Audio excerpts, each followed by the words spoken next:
DND number 9, Circle of Life, in Jesus' name, chapter 29. It's June 10th, early Monday morning, Stewart Ranch, Pine Forest, Georgia. So, are we still meeting at our special place for lunch? Jake asked. Lena smiled. Of course, she said as she turned off the water at the trough and 8 horses came quickly to quench their thirst. She stroked Santana's shoulder. Santana says he wants a good hard ride today. Jake grunted as he ran up the ladder in the barn, holding another string of lights in one hand and the phone in another. Will you tell Santana I'll be there by noon? Did you hear that, boy? Your daddy says he's coming to get you at noon, Lena cooed at the horse. And that means I'm coming to you by 12:30, Bugs. I'll be there, waiting impatiently. You want anything special for lunch? Just you, he quipped. You got it. See you soon, baby, Jake said. He ended the call, tucked his phone in his pocket, picked up the lights, and looped them over the nails. He looked over at Gabe on a ladder on the other side of the barn. How's it going? Gabe smiled. Oh, only about 10,000 more lights to hang. No problem. Jake chuckled. Me too. You think we'll have it done in the next 2 hours? You got somewhere you got to be? As a matter of fact, I do. Well, if we're not done, you go do what you have to do. I'll get it done with or without you. You're a good man, Gabe Tanner. Gabe smiled. New scene. Lena loosely wrapped Honey's reins around the split rail fence at the very back of the west pasture. Her hands on the top rail, she leaned slightly over the fence and peered into the woods. It was a beautiful place. She and Jake had now enjoyed many a picnic here. They'd climbed over the fence and walked through the woods, so peaceful, so quiet, except for an occasional lowing of cattle or the chirping of birds or the scurrying of squirrels and other wild creatures. There was a small dirt path that ran along the outside of the pasture fence on her right side that ended just a few feet from where she stood. And that path would eventually become a wider gravel drive if she and Jake are able to convince her father to let them build a home here. Really, she felt confident that he will agree. After all, the house she lived in her whole life was a piece of her grandparents' property that her father had claimed. He'd built their home in the woods, too, and left much of the surrounding trees intact. Now she and Jake had their eyes on this area. Surely a few acres would be no big deal to allow them to purchase for their home. She smiled. It was Jake's idea. He knew the parents on both sides would love the thought that their children were living so close. She turned and leaned her back against the fence and propped one booted foot on the lowest rail. She peered off toward the east to see if she could see Jake on his way, but it was difficult to see past the low ridge. She pulled out her phone to check the time. It was only 12:20. She knew he would be on time because Jake was never late. Smiling, she texted, "Where are you?" She stared at her phone to see how long it would take him to slow Santana, pull out his phone, read her text, and reply. She gasped and squealed and dropped her phone and grasped at the hand that had covered her mouth and at the arm across her throat. She tried to scream, but the choke hold he had on her was too tight. Hold on, I'm not going to hurt you, I swear." Lena panicked even harder at the sound of Brett's voice, so close to her ear. She couldn't get any air and felt like she was going to pass out. "Don't scream, and I'll take my hand away. Don't scream. Do you hear me?" She needed air, and she nodded frantically. He moved his hand, and she drew in a sharp breath and immediately started to scream. He slapped his hand over her mouth again and tightened the chokehold. She struggled, but he held her tight, the fence rail biting into her back. "Lena, I don't want to hurt you. I just want to talk to you, that's all. Please, I just want to talk to you. Don't scream. Do you understand?" She nodded again. He moved his hand, and again she gasped for breath. "I'm not going to hurt you. I just want to talk to you. Calm down." She couldn't help the tears that came. "Please, let me go, Brett." "I don't trust you, so I'm going to keep you just like this," he said as he moved the arm across her throat up and down.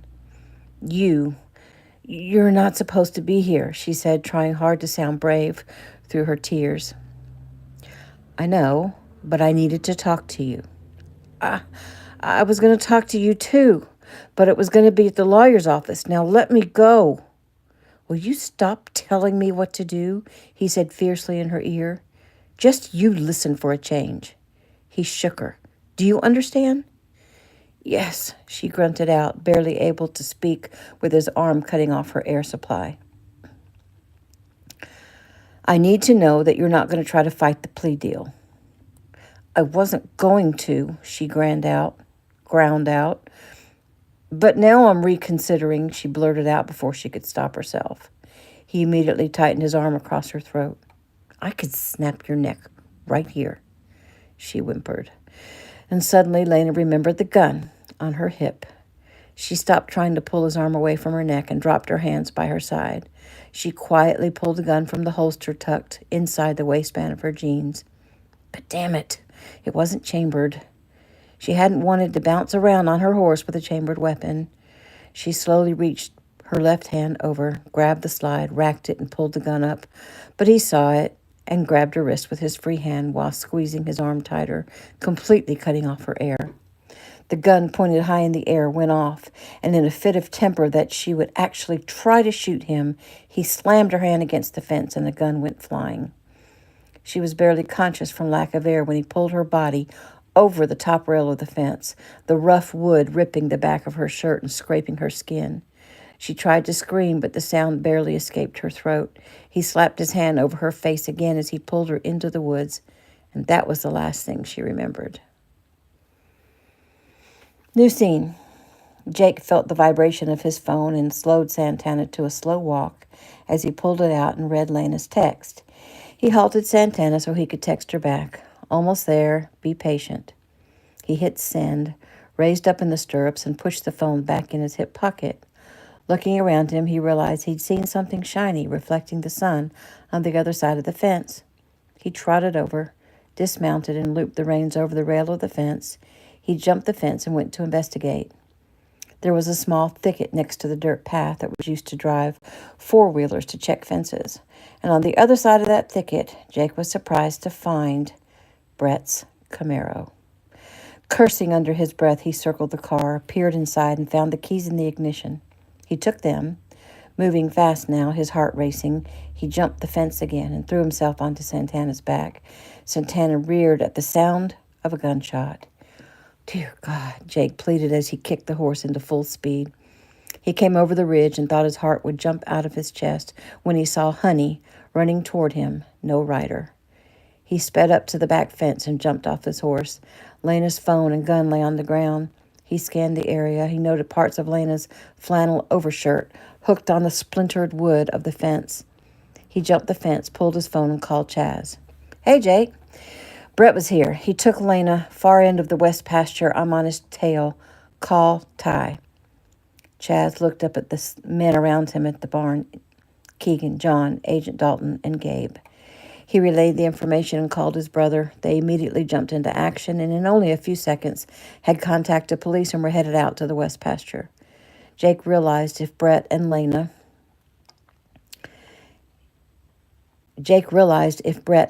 Lena, he would head back to his car.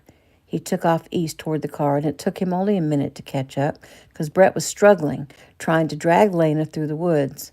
Jake ran at him full speed and knocked him away from Lena, who grunted as she fell to the ground. Brett rolled over and came up, pulling a gun from his waistband. Lena came to and gasped. Brett, no, she screamed. Come on, soldier boy.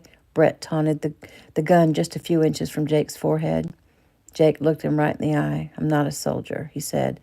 As he moved with blinding speed and snapped the gun from Brett's hand, he tossed it aside and with one punch knocked Brett unconscious. He moved to Lena, knelt on the ground, pulled her into his arms, and held her tight. He heard the sound of vehicles coming fast up the dirt path. He heard car doors slam. We're over here, he called. I have her. He brushed his hand over her cheek and smoothed back her hair that had been pulled out of her braid. Hey, Bugs. You're okay now. I got you, baby. He pressed her head against his chest. Oh, Jake, I'm so freaking glad you got here in time. He smiled at her brazen words. Me too. The men made it to them. Chaz knelt in front of his daughter. Keegan searched Brett and turned him over onto his stomach to await the sheriff who would cuff him. Are you hurt? Chaz asked. Lena sniffed. I think he broke my hand, she said softly. Chaz took her right hand and checked it carefully. She winced in pain. I think you might be right. He checked her over. And you have some pretty good scrapes there on your back. Lena nodded. He pulled me over the fence. Brett moaned and started to get up, but Keegan kicked him back down. Stay put, he ordered. It was another 10 minutes before Ty and another deputy arrived. While the deputy took Brett into custody, Ty walked around, got the full story, went back to the fence, took pics for evidence, and found the one bullet casing. He went back to where Lena sat on the ground. Can you tell me what happened? She nodded. Everyone was quiet after Lena finished telling what had taken place. Thank God you were there, John said to Jake. Jake nodded. I do. I will. Gabe stood quietly watching the whole thing, remembering what it had been like to see that man hit Taylor on the beach. Now, to see Lena hurt Gabe, knew exactly how Jake was feeling. Now to see Lena hurt, Gabe knew exactly how Jake was feeling. And Gabe, too, would thank God that things turned out like they did. Because when Chaz had said Lena had been taken, all he could envision was her tied up on the floor of some remote farm building. New scene. It's June 12th, Wednesday morning, Tanner home, Pine Forest, Georgia. Lizzie's brow furrowed as she tried to figure out the sound she was hearing. It sounded like when someone uses a straw to suck up the dregs from the bottom of a cup, only this was louder and was lasting much longer, and she made her way into the kitchen. Gabriel Tanner, have you lost your mind? Gabe rose up from where he was bent over the kitchen counter and took the straw out of his mouth. Oh, shoot. I was hoping to have this all up before you came down. He bent down again, put the straw into the middle of a large mess on the counter, and sucked it up. What in the world are you doing? He grinned and shrugged. I made this awesome smoothie with milk and ice cream and banana and protein powder and vitamins and minerals and probiotics and honey. I mean, it was perfect. And then I freaking knocked the glass over. And now you're sucking it up off the dirty counter? She asked incredulously. I'm sucking it up. I have complete faith that your counter is spotlessly clean. He turned and sucked more smoothie up from the countertop. Oh, for heaven's sake, stop that. I'll make you another smoothie. Gabe laughed. No need, Mom. This is good enough. He let out a large burp. Oh, sorry, I'm getting in a lot of air. He sucked some more, trying to go fast because his mom was pulling a bunch of paper towels from the roll. Move it, she commanded. Sighing, he moved away as he burped again.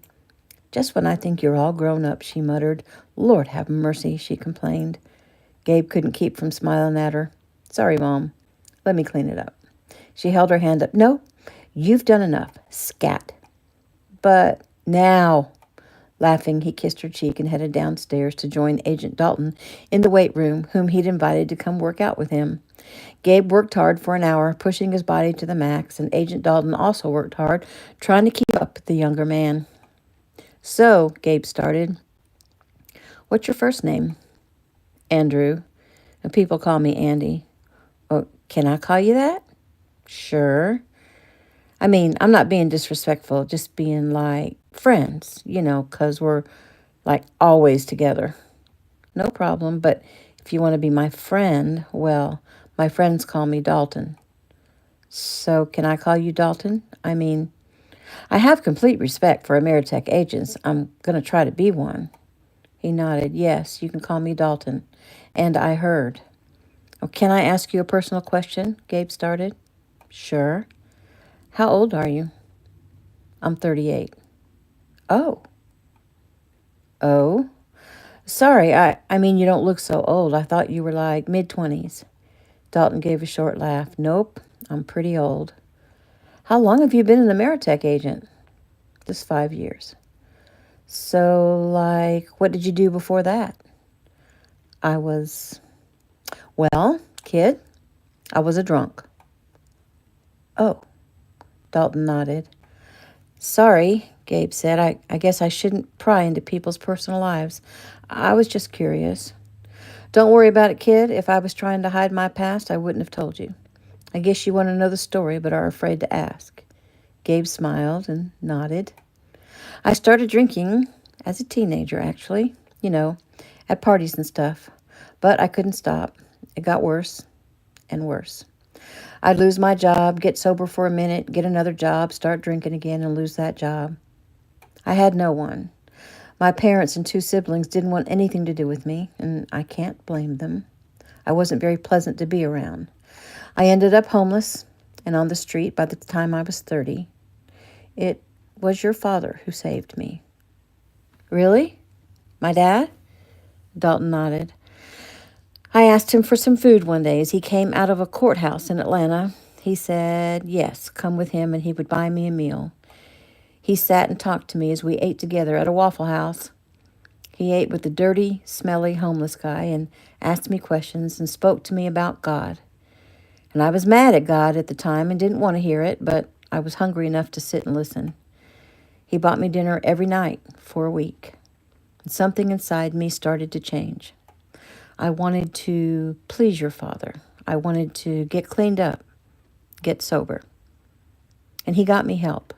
And he put me in touch with AA people, and he found me a place to stay and bought me some clean clothes. And then he told me if I would get clean and show him that I'm ready to change my life, he would give me a job. I never looked back. I started from the bottom up, literally cleaning bathrooms and offices at Ameritech. I worked hard, never too full of pride to do the lowest of jobs. I moved up eventually to work in the cafeteria, and then in HR, and then in accounting. And then one day your dad asked me if I'd ever thought of being an agent. I jumped at the opportunity. I gave it my all. I trained harder and longer than anyone. The day I graduated from the AAA, the Ameritech Agents Academy, at the top of the class, it was the happiest day of my life. Agent Tanner changed my entire world. For some reason, he thought I was important enough to save, and I'll be forever in his debt. Gabe blinked back tears. I didn't know my dad did all that. But he must think really highly of you to assign you to protect me. Dalton laughed. He told me that exact thing. And I don't take my assignment lightly. I'd give my life to save yours. Well, I appreciate that and hope it never has to happen. So, are you, married? No. Do you want to be? Well, sure, if it ever happens. Where do you live? I'm renting a house right here in Pine Forest. It's actually in the neighborhood where we went to visit your friend a few days ago. Oh, cool. Did you already know the Murphys? I knew Peyton because he was on your baseball team. I met Rebecca and Lucas when they came out to get in their car to go to lunch at the inn on Sunday. Rebecca? Oh, I mean Mrs. Murphy. At Gabe's raised eyebrows, he went on. She introduced herself to me that way. Gabe grinned at him. She's a nice lady, huh? Yep, she's nice. Gabe looked him over. And she's pretty, too. Yep. Well, you better finish up here. You have an appointment with the Eagle Eye Gun Club in an hour, and you know who should be here by the time we get back. Yes, sir, Gabe said with a smile. The West Coast people will be arriving for Jake and Lena's wedding, and he was stoked. New scene. Same day, Wednesday afternoon. Gabe came flying in the door. Hey, Mom, that took longer than I expected. I'm going to go take a quick shower. Well, wait, at least tell me how it went. He turned toward the stairs. It went good. We're going to have a shooting contest. He started up. It's going to be called the Gabe Tanner 3-Gun Quick Shot Contest, and it'll be on the July 4th weekend, and I'll tell you all about it later. He disappeared up the steps. About that same time, 4 large, shiny black Ameritech SUVs and 1 black van pulled into the open gate, went around the circle drive, and stopped in front of the Pine Forest Country Inn. John, Jody, and Jake came out to greet the large group, shaking hands, hugging, and kissing everyone. Miss Maddie came out onto the giant porch, rocking chair and swing-covered... Miss Maddie came out onto the giant rocking chair and swing-covered porch and clapped her hands together. Hello, everyone, she said. Oh, this is just going to be so much fun. Come in, come in. Y'all must be hungry after your long trip. Dinner won't be until 7, but I have just a slew of goodies laid out for you all. I've been cooking all morning. Come in. The ones assigned to the cottages come this way, Jake said. We'll get you settled, then you can head into the main house. Everyone started grabbing their luggage. Some followed Jake. Some followed John and Jody into the inn. Taylor glanced around inside the inn but didn't see the person she was looking for. She was, however, approached by a man who smiled and held out his hand to her father, who was standing just behind Taylor. "Hello, Mr. Keno. I'm Agent Diaz. I'll be looking after Miss Taylor during your stay." Ricky shook his hand, which was then offered to Bree and finally to Taylor. "Miss Taylor, I've received your itinerary, and I understand you'll want to see Gabe ASAP. I'll be right here when you're ready, and I'll escort you over to his home." "I'm ready now." "No, you're not," Bree said. "Come up to the room and freshen up." Taylor sighed. "I'll be down in 5 minutes," she informed the agent. She was true to her word. Agent Diaz stood as the beautiful girl came running down the stairs. Her long, dark hair was now down and blowing back from her face as she ran. Her jeans looked like the same one she had on earlier, but she'd changed tops from a white one to a lavender-colored one that was much softer and more feminine-looking. He looked down at her shoes to find her wearing white athletic shoes, and he smiled. The guys had told him not to worry. Taylor Keno was an unspoiled, very cool girl. The fact that she was wearing athletic shoes instead of some hard-to-walk-in high heels made him think that they were right. She smiled at him as she approached. "Did I make it in 5?" He laughed. "Well, not quite, but pretty close." He motioned toward the front doors. "We're going to walk the side path." She nodded and followed him out. What he called a path was a paved sidewalk, lined with solar lights, winding through trees and beautiful landscaping, including pink and yellow flowers that Taylor did not know the name of, but was curious to know. She made a mental note to do some research.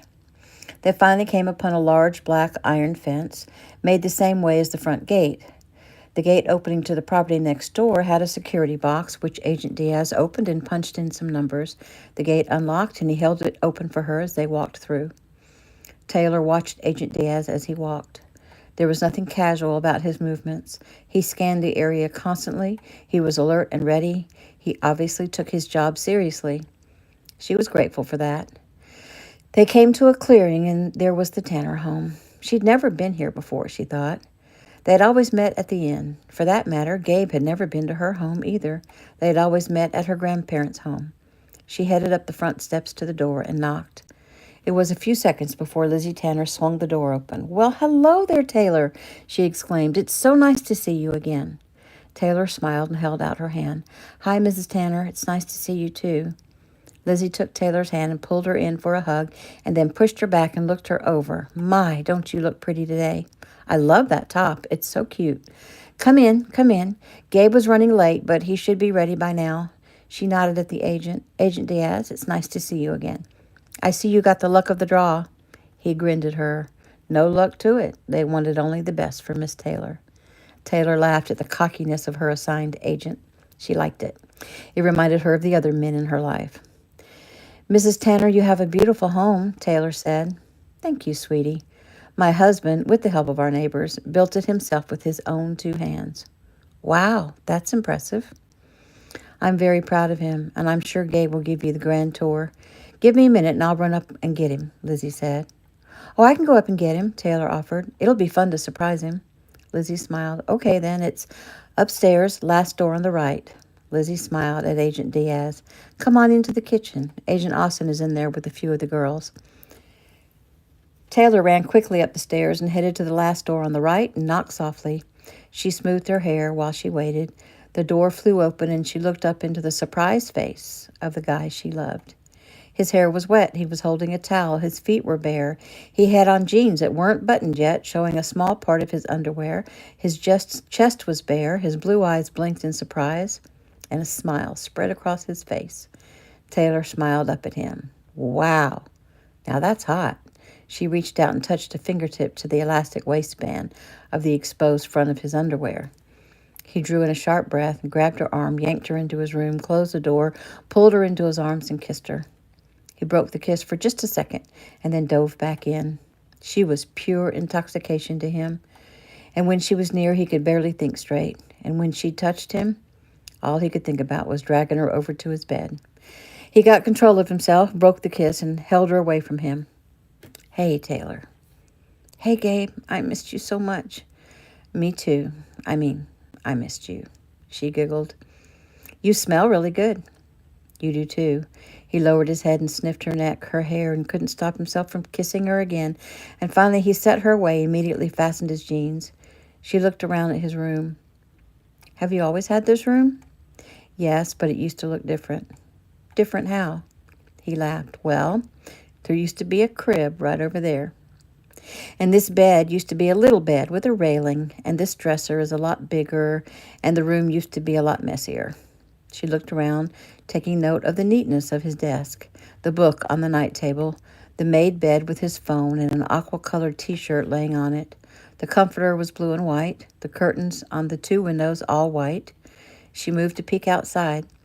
She could see a backyard with a wooden swing set for kids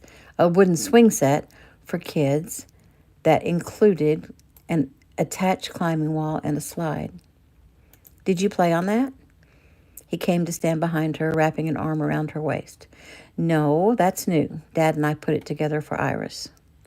How about that trampoline?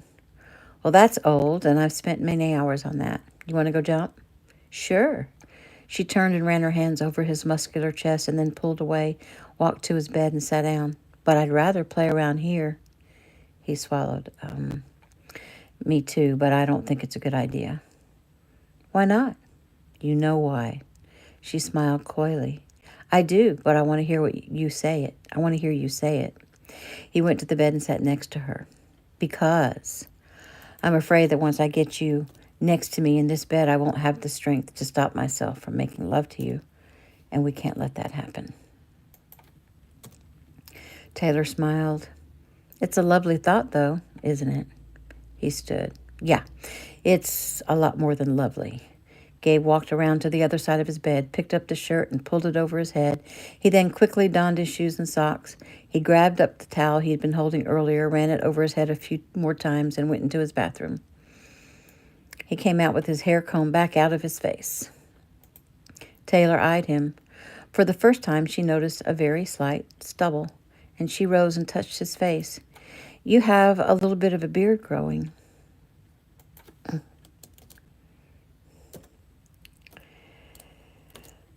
He rubbed his hand over his cheek. Oh, sorry, I haven't shaved in a few days. Well, how often do you shave? He shrugged. I guess about every 3 or 4 days. Interesting. Can you, grow a beard? Probably. I've never tried. Funny, I've never thought about guys my age having to shave. Well, probably most of the guys your age shave. You just don't realize it. He raised his eyebrows, or at least they're beginning to shave. Well, I'm only a year younger than you. Well, a lot happens in that year. Just wait, you'll see. This time last year, the most important thing on my mind was, well, actually, I can't remember, which means it must not have been anything important. She reached up and touched the scar on his neck. And this year? It feels like I've aged 10 years. So much has happened, especially these past few months. I've grown up a lot, and I still can see that guy punching you in the face almost every time I close my eyes. He touched her cheek. Does it still hurt? Not really. I don't like to think about it. Me neither. Gabe, you two have been up there long enough, his mother called. He smiled. Let's go downstairs. He grabbed up his phone and glanced at it. He had a text from Taylor's dad sent several minutes ago. You two come over and have some snacks. Gabe quickly texted back. Sorry, sir, didn't see the text. Coming right now. He looked up. We've been summoned by your father. Taylor sighed. But your mom said you'd show me around your home. I will, but not right now. I just told your dad that we were on our way. So we could be late? Yeah, I don't think so. Are you afraid of my father? Nope, it's just respect. There's a difference. You're not a bit afraid of him? Well, I mean, if he were angry at me, maybe. But right now he's not, so let's keep it that way. That's the end of that scene. News scene, June 13th, Thursday morning. Tanner home, Pine Forest, Georgia. Oh, Lizzie shook her head as she turned on the kitchen light. You scared me. What are you doing up so early and sitting here in the dark? Gabe shrugged. I couldn't sleep. I was just thinking. Lizzie quickly put on some water to heat for her tea and started the coffee and went to join Gabe at the kitchen table. She smiled sweetly. What you thinking about, my sweet boy? Gabe smiled at her words. Well, lots of stuff. There's so much I need to do before the end of summer, but right now I'm thinking mostly about Taylor. Is everything okay between you two? Oh, yeah, things are good, but maybe too good. I'm not sure what that means. He blew out a breath. I'm not sure if I can talk to my mother about these things. I'm not unaware of what you're going through. Oh, I know that, Mom. I'm just maybe embarrassed. Lizzie sighed. Well, what if you talk to me and your dad? Maybe with both a male and female point of view, it will help you to sort things out. What things do we need to sort out? Keegan asked as he entered the kitchen. Was he sucking more stuff off the counter? Gabe laughed. Mom told you about that? She told everyone at dinner last night at the inn when you and Taylor went for your walk. Gabe stared at his mom. She shrugged. It was too ridiculously funny not to share. Keegan poured hot water over a tea bag and brought it and some honey to Lizzie, and then turned and poured himself a cup of coffee. He sat at the table. So, he glanced at his phone and laid it on the table. We have about 30 minutes before the house wakes up and before I have a call with Jason and our newly appointed AIC up in New York. What do we need to sort out? When Gabe didn't speak, Lizzie did. It's about Gabe's relationship with Taylor. And since he says it's too embarrassing to talk about with his mom, I'm guessing it's about their physical relationship. Well, at his age, it usually is, Keegan said. Do you have a particular question? Or maybe a confession? Gabe gave a soft laugh. No confession, or at least not yet. And the thing is, I don't want it to ever have to come to that. I'm trying so hard to be strong and to do what's right in God's eyes, or at least to not do what's wrong. But it's like the pull is so strong. There's been a few times I've thought, just do it. I've pushed that thought away. I realize it's like Satan is telling me his lies, but I think I'm going to fall, and Taylor doesn't make it any easier. What do you mean? Lizzie asked. What does Taylor do? Well, she always wants to, kiss and stuff, which I got no problem with, but she says things like, yesterday up in my room, he sighed. She invited me to play with her in the bed. It kind of puts me on the defensive, I don't know if she knows what she does to me, but I don't want to hurt her feelings. She's an awesome girl, the best. I don't want to break up with her, but she's too tempting. And it doesn't help that I'm freaking in love with her and hope that she doesn't lose interest in me while I'm training for a Meritech, because one day I hope we can get married. Lizzie's mouth dropped open at that confession. Keegan heaved a sigh. Okay, I think I get it, Keegan said. First, let me just say it's commendable that you're trying to be strong. We as men have to learn to control our own bodies and minds. We're not animals. We don't have to give in to the urge no matter how much pleasure we think we'll have, because, son, there are always consequences. You mean like pregnancy? Well, yes, but no, I mean like guilt, self-condemnation, and more mind games than you realize. So what do I do? Keegan looked at Lizzie. She drew a breath. Well, you have to speak with her. You said a minute ago that you don't know if she knows what she's doing to you. Well, I'm sure that she does not. She's innocent, totally innocent. When you touch her hand and she feels a warmth, she craves more.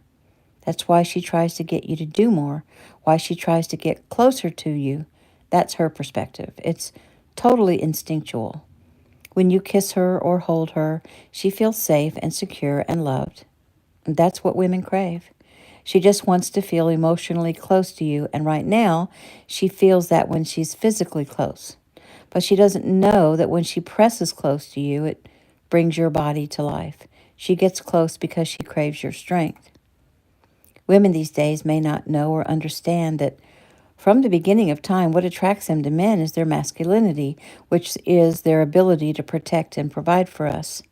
And men need women too for their caring and love, and also for their strength, because they have to know that the woman they love backs them up and supports them. And the women have to know the same thing.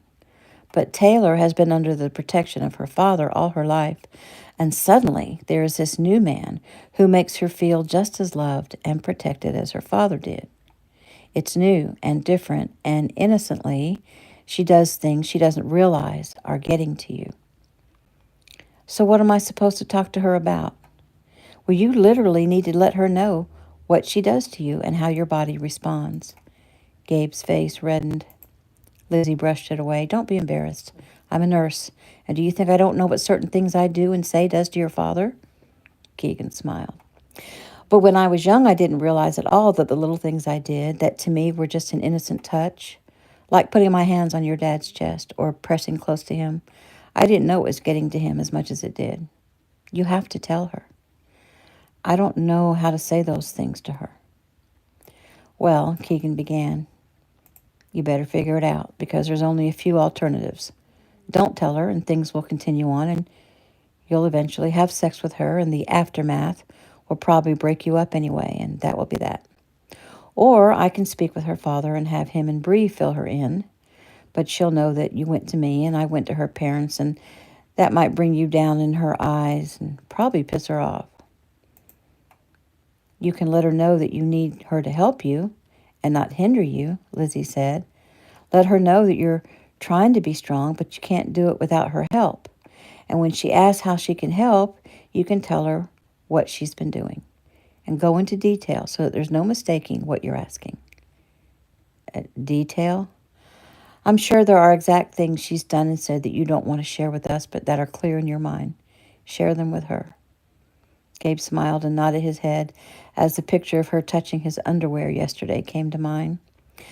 I don't know if this will work because she acts as if she wants to have sex. Taylor doesn't seem to me to be one who wants to willfully sin. I'm telling you, honey, she doesn't know what she's doing. Well, she asked me to take her virginity to keep Dr. Black from wanting her. That was fear talking, Keegan said. Her father did tell me that Taylor is having nightmares and even sleeping in her parents' room. Oh, well, she didn't tell me that. Probably because she doesn't want you to think less of her, or she doesn't want you to worry, Lizzie said. It will help her if you can get her to talk about the incident itself, Keegan said. Again, go into detail. Describe things in detail. Get her to talk to you. It's almost like when Lena was assaulted, Keegan continued. It may not seem as bad, but she is still traumatized.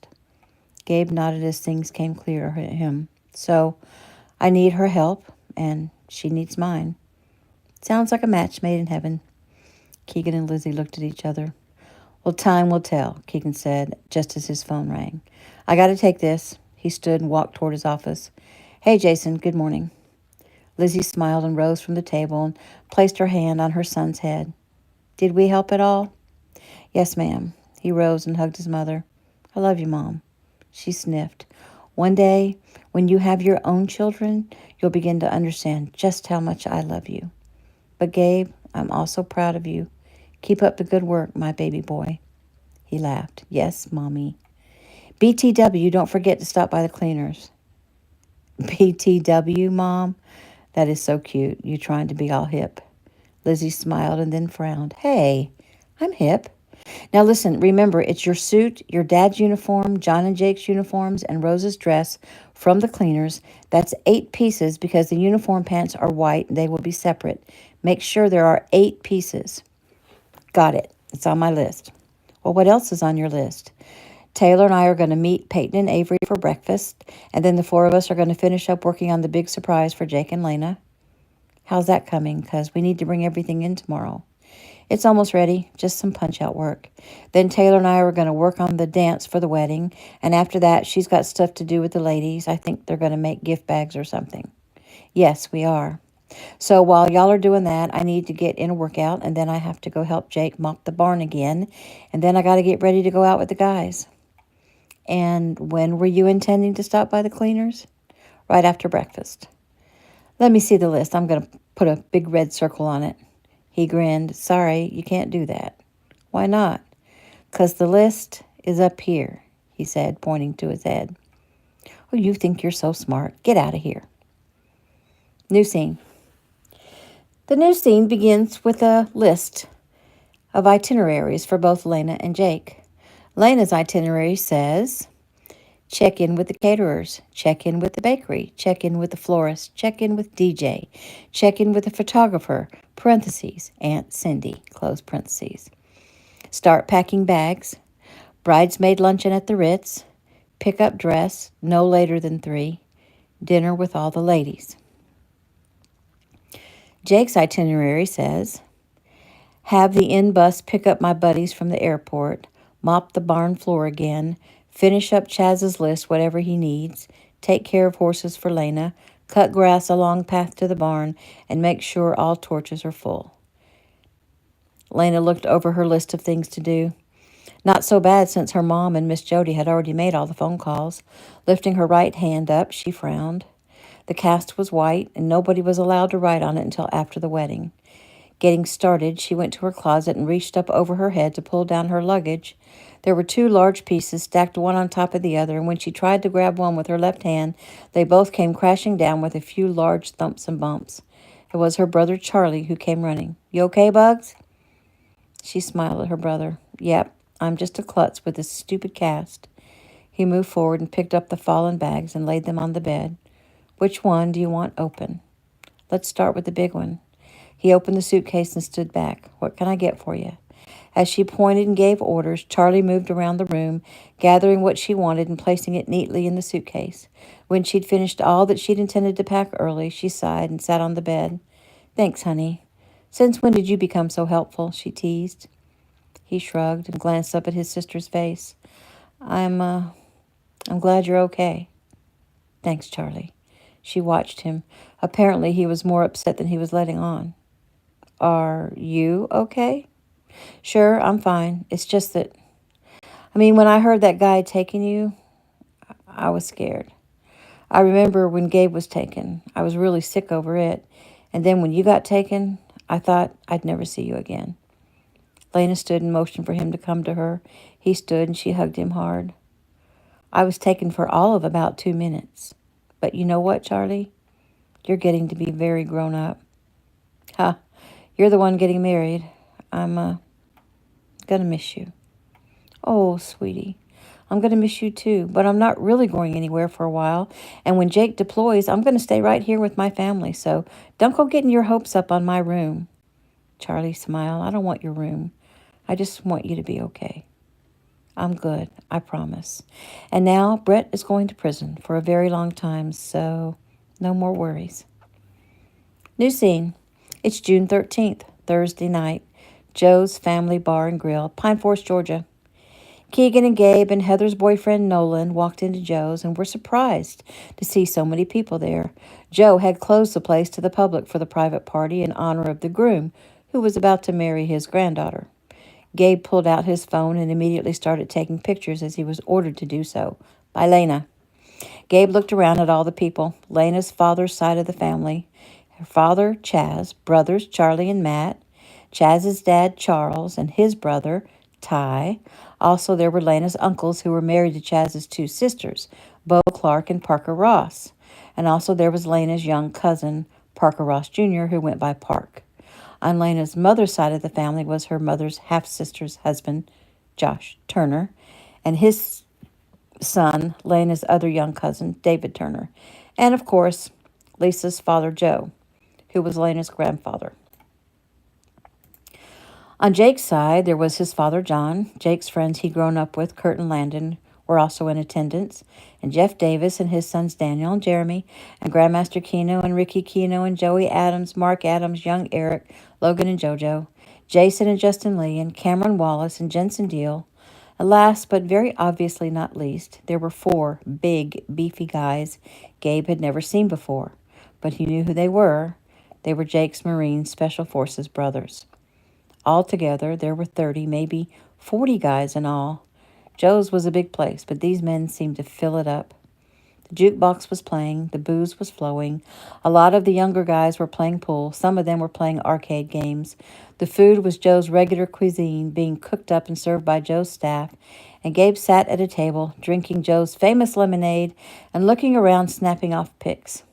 He enjoyed watching people to see how they acted under certain circumstances. Ricky and Eric Keno were drinking Perrier with lime. The Lee brothers each had a glass of wine. The underage guys all had sodas. Most everyone else had beer, but Gabe knew the whiskey shots would be coming out eventually, and that was always fun to watch. One of the servers walked up to Gabe with a big smile and placed a whole pizza in front of him.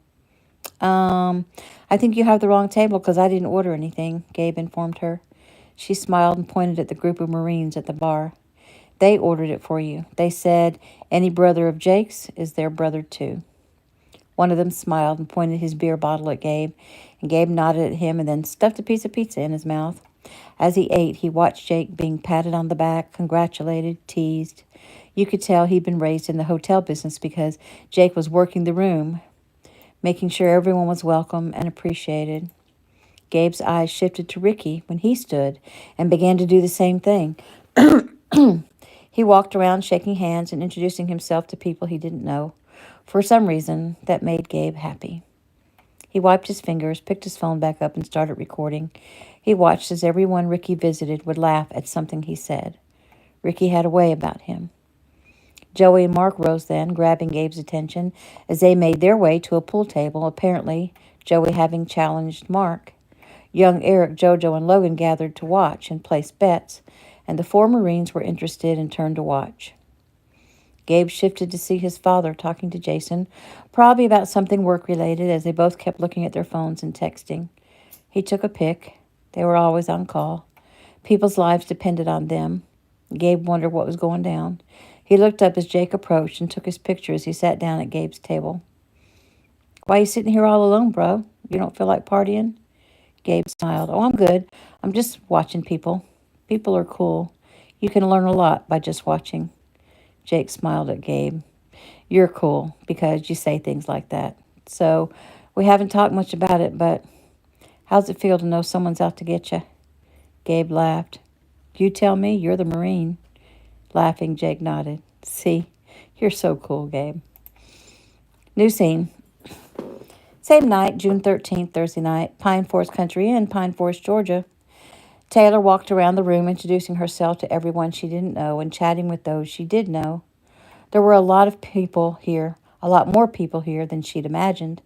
Lena looked beautiful in the white dress that came to mid-thigh. It hugged her body, showing off her gorgeous figure, which Taylor had never really noticed before because she was always wearing jeans. She was cool like that, simple, not all into herself. But tonight she looked like a model. Her whole body was well muscled, and Taylor wondered if she worked out or was it just the horses that kept her in shape. Lena's mom, Miss Lisa, was also beautiful, Taylor thought. Lena obviously got her gorgeous red hair from her. Lisa's was a little shorter than Lena's, and tonight was straightened. Trying hard to remember all the names, she went around the room. She saw Lena's aunt, Cindy, who was currently walking around taking pics with a very fancy camera, and Stephanie, who was a doctor. They were Lena's father's sisters. And then there was Lena's Aunt Jenny, who was married to Sheriff Ty, Lena's father's brother. And there was Lena's Aunt Megan, who was Miss Lisa's half-sister and also had red hair. Miss Shirley, Lisa's stepmother and therefore Lena's grandmother, was married to Joe, who owns the bar. Also there was Mrs. Apple, Jake's mom, and Mrs. Tanner, Gabe's mom, and of course all of Gabe's sisters, Heather the eldest, then Violet and Rose, then Lily and Daisy, and finally little Iris, who currently was being led around by Lena's little sister, Erilyn. Other little ones included Taylor's cousins, Emily, Sophia, Kelson, and Ledger, the only boy at their gathering. There were 2 teenage girls a year younger than Taylor who were Lena's cousins from her Aunt Cindy and Aunt Megan, and their names were easy to remember because they rhymed, Kylie and Riley. There were 2 friends Lena went to high school with who Taylor hadn't met yet. And finally, there were the Callie people, Mickey Davis, Angel and Kimmy Lee, Aunt Breeze, Aunt Bella, Grandma Shelley, Aunt Jeffy, and Mom Bree, who was doing her best to chat with, take pictures with, and sign autographs for anyone who asked. Some people had asked Taylor herself for autographs. Kylie and Riley had taken selfies with her and immediately posted them. Last but not least, Miss Maddie was sitting quietly, smiling and dabbing at her eyes, and Taylor went to her. Miss Maddie, are you okay? Oh, yes, child, I'm just fine as ever. I'm just looking around at all these people I love so much. Isn't it wonderful to have them all together? Taylor smiled and nodded. Just think, Miss Maddie, you created this. If you didn't have your daughter, she wouldn't have had Miss Lisa, and she wouldn't have been around to marry Mr. Stewart, and they wouldn't have had Lena, so this is all because of you. It was all such a blessing, Miss Mattie said softly. Oh, how I wish my Lawrence could be sitting here next to me seeing all this. Lawrence, that's your late husband? Yes, dear, he's been gone a long time now. Well, maybe he is sitting here next to you. Mattie teared up again. Strange you should say that, because lately it's felt like he really is. I almost started talking to him the other day. I miss him so. Taylor bent down and squeezed Miss Mattie's hands and kissed her cheek. Dinner is served, Jody announced, and they all moved into the giant dining room. Jody sat Miss Mattie at the head of the table and Lena at the opposite end. Lena smiled and blew a kiss to her great-grandmother. Taylor smiled at the amazing spread on the table. The centerpieces and place settings were lovely. The part Taylor was really looking forward to, though, was after the meal, when Lena would be given a surprise shower. There hadn't been time to do it since the wedding was a rush job, so tonight was the night. Right now, though, Iris was crying, and Mrs. Tanner was trying to hold her on her lap, and Mrs. Tanner's face was pale, and Gabe had told Taylor that she was struggling with some severe morning sickness. So Taylor rushed to her side. Can I take Iris for you? Well, thanks, Taylor, but I don't think she'll go with someone she doesn't know. Of course she will, won't you, Iris? Taylor said in a high, soft voice. She smiled and held her hands out, and Iris stopped crying and looked at Taylor suspiciously, and then she smiled and raised her hands to Taylor, who scooped her up.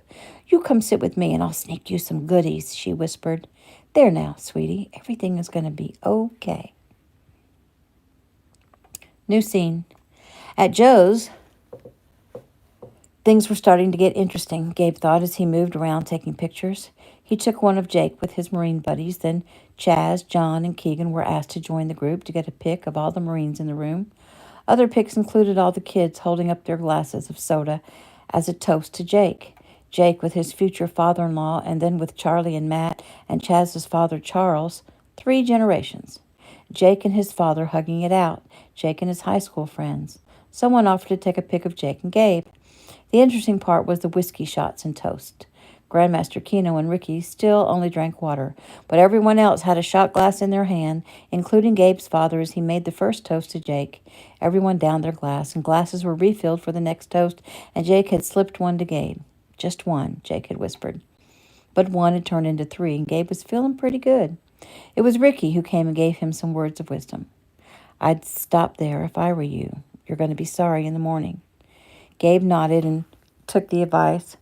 Still, watching everyone else was fun, especially seeing his father loosen up, but it was the conversation taking place that got everyone's attention. Gabe immediately started recording again. So, Ricky Keno, I hear you're the real deal, one of Jake's Marine buddies said, slurring his words and obviously intoxicated. Everyone got silent. Ricky laughed and then shrugged. I guess you'll never know.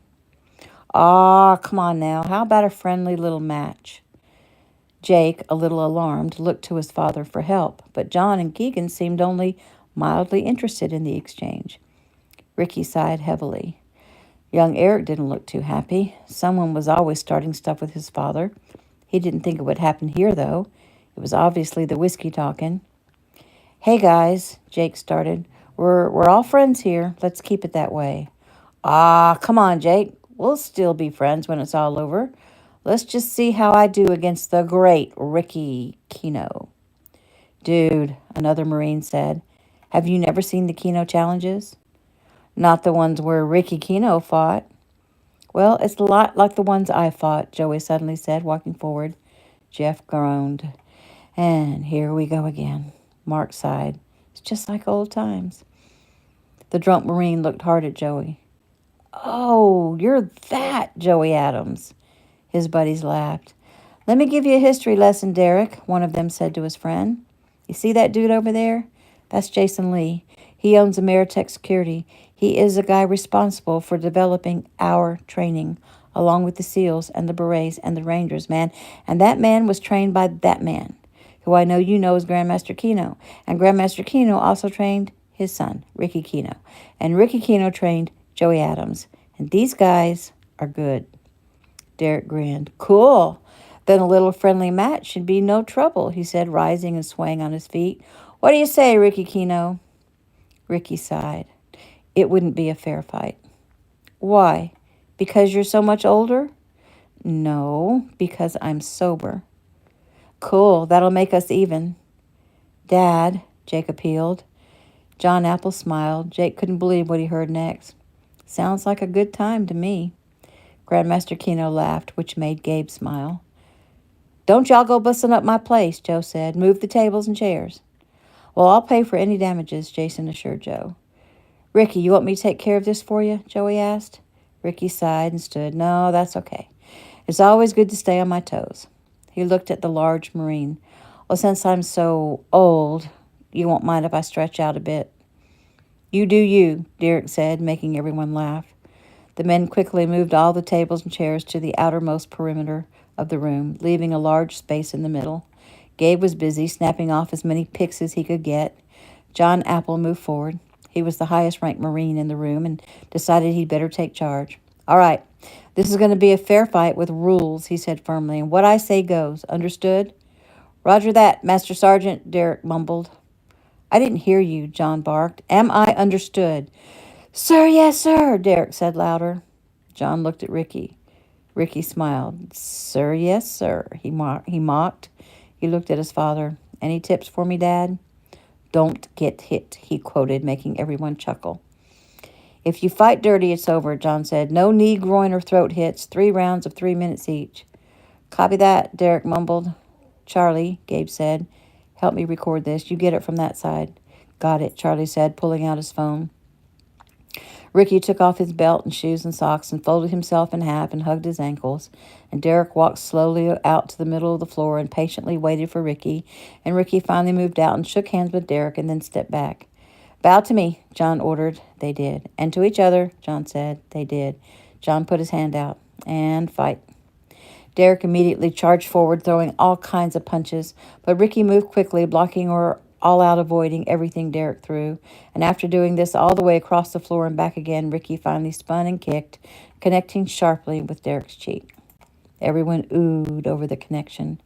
Derek staggered a bit but got frustrated and charged in again. This time he was able to grab Ricky, and he lifted him and threw him over his shoulder. The crowd cheered at that and then also cheered when Ricky landed on his feet and kicked out to land a side kick in Derek's gut. Ricky bounced away. For the rest of the round, Ricky blocked punches and dodged a few misplaced kicks. Time, Joe called. They each found a chair and sat. The Marines surrounded their guy. You got to do better than that, Derek. This guy is like 50 years old. Yeah, well, he's fast, Derek answered, breathing heavy. Yeah, that's what he's known for, one of his buddies answered. Let's go, John said at the end of a minute. They faced off and fight. It was pretty much a replay of the first round, except instead of Ricky connecting twice, he connected 3 times, the third one knocking Derek down. Third round, Derek actually got in a few punches, but they didn't seem to faze Ricky, and Ricky got in a few of his own and finally tripped Derek. And rather than go after him while he was down, Ricky bounced away. He motioned for Derek to get up and bring it. But Derek got up and waved him off. You win. I'm done. He offered his hand. Ricky smiled and shook his hand. I told you it wouldn't be fair. But hey, if you were sober, it would have been a lot closer. Good job. You're the real deal, just like they say, Derek said. Everyone cheered the fighters, pushed the tables back together, and ordered another round. Jake was enormously relieved. Relieved the fight was over, relieved no one was hurt, and relieved with the show of good sportsmanship. Relieved Joe's place didn't get messed up, and relieved he wouldn't have to explain a big brawl to the women. New scene. It's June 14th, early Friday morning, Tanner home, Pine Forest, Georgia. Gabe rolled over and buried his head under the pillow. It was 6 a.m. He didn't feel too bad, maybe a little queasy. It was a good thing he stopped at 3 shots. He was tired, though, and wished he didn't have to get up, but today was his birthday, and he was supposed to meet Grandmaster Keno over at the inn for breakfast. He stumbled into the shower. When he came out, he kept hearing a buzzing and realized his phone was blowing up. He picked it up and glanced down. He had over 1,000 messages and notices on social media, plus over 100 texts. He sat down a minute and scrolled through, reading some of them. He smiled. Peyton called him a man. Taylor professed her love. A lot of girls from school, some girls he didn't know, and he wasn't sure how they got his number. He finally put the phone down, dressed, made his bed, knelt in prayer, grabbed the birthday card he got for Grandmaster Keno, and headed downstairs. His father was in the kitchen. Gabe came in and glanced over at the kitchen table, where there was a huge happy birthday sign and balloons and streamers, and he smiled. "How you feeling, son?" Keegan asked. "Okay." "No hangover?" "Oh, so you saw that." "Of course. Sorry. Does Mom know?" "Nope, that's just between you and me." "Thanks." "Well, it's more for my sake than yours." Gabe grinned. "Drink some water." Gabe nodded and did it immediately. "So happy birthday, son." "Thanks, Dad." "What time are you supposed to be at the inn to see Grandmaster Keno?" Keegan asked, even though he already knew the answer. "In about 10 minutes. Do you want to come?" "Yeah, thanks for the invite. I think I may mosey over there with you."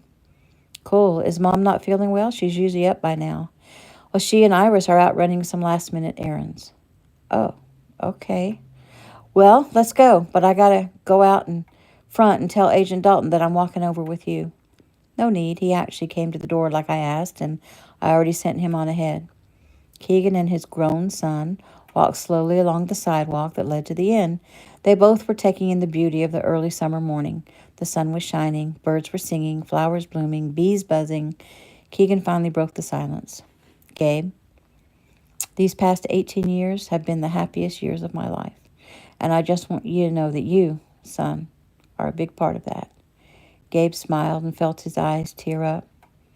"Dad, I hope you know how grateful I am for having such awesome parents, an awesome family, awesome sisters. Really, I know how good I've had it. And you, Dad, are the best dad in the world." Keegan smiled.